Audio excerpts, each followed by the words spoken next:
go through with you on some of the recovery tools that we have, and a new experience and a new tool that I discovered. Had the opportunity to go over to Jill Stoppel-Davis's place over at Excel Wellness. So give a shout out to her. Jill's been very appreciated here in the fitness community, bringing us the opportunities to continue our education as fitness trainers, so we can get our continuing education credits and keep us all up to date to whatever's going on out there in the field. So because we want to bring the best to you guys. And so one of the recent seminars that she had was the trigger point. So if you want to find out more about any of the continuing education that she has in the area, she's over in Overland Park, Kansas.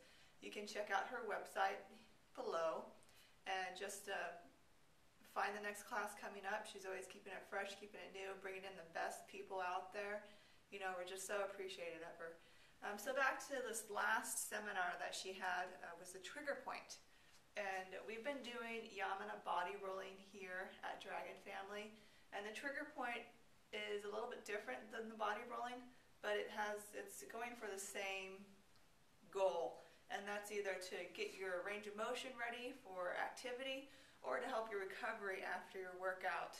So I just want to go over a couple of the things that I discovered that are similar and different, and you'll see how over time I'll start incorporating both the trigger point and the Yamuna body rolling in the workout sessions here, and also to help recovery and optimize your performance and your martial arts performance here at Dragon Family.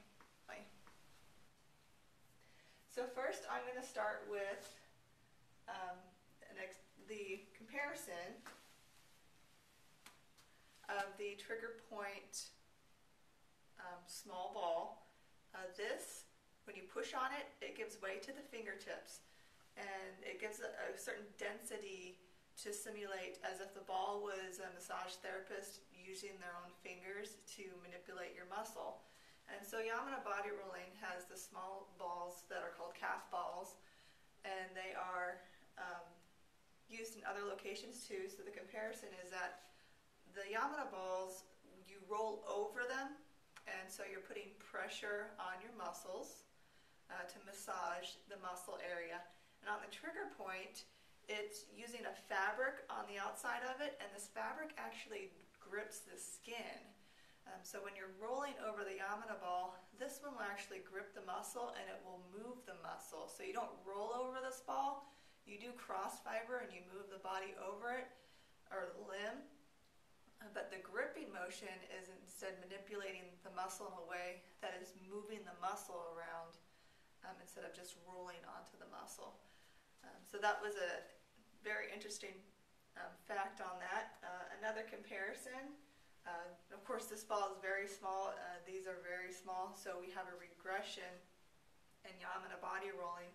Yamuna is made out of several different size balls. Each size creates a different density, and also creates a different amount of penetration into the muscle. So you're probably familiar with foam rolling. So what I like about these is that it's more like an industrialized foam roller. Over time, when you roll on a foam roller, it smashes. And so what they use is PVC in the center and then the foam on the outside. So it's going to hold up longer and better. Another cool feature is the little points and the nubs on here. Research showed that the variation of pressure did a better job than having a smooth surface. So with that, they added that technology in there, which I think is awesome. So obviously that doesn't exist on the Yamuna body rolling, but I will say it is a comparison of a hard roller and a soft roller. So even if you can't take this, you might have to regress to Yamuna body rolling anyway. And you will find that the shape is also different. And so there's some places that the ball can get into better. For example, like into the hip joint, to allow the joint to relax over the ball and open up. So you can't do that so much with a roller, because the surface that you're touching is a straight line surface. When the Yamuna ball, round, and so it's more like a pressure point here in the center. Yamuna body rolling also has smaller versions. We call these the calf balls. So obviously they're used on the calf, and we also use them around the spine. So what trigger point has is something very similar. You get 2 balls in your kit, and it comes with a sock. And so you actually put the other ball into your ball sock. I did say ball sock. Ball sock. It's just fun saying that. And you zip it up and it holds them together, so your spine is going in the center. So there's no pressure on the spine, and the balls are on the outside, on the muscle connection from the back muscles on your spine. So we do that same thing with the Yamuna body rolling balls with the smaller ones. We just don't have a sock to put them in to hold them there. So one of the key comparisons that I have about the trigger point and the Yamuna body rolling is that the trigger point ball simulates finger pressure, and while the Yamuna ball creates more like a palm pressure that you would get from a massage therapist.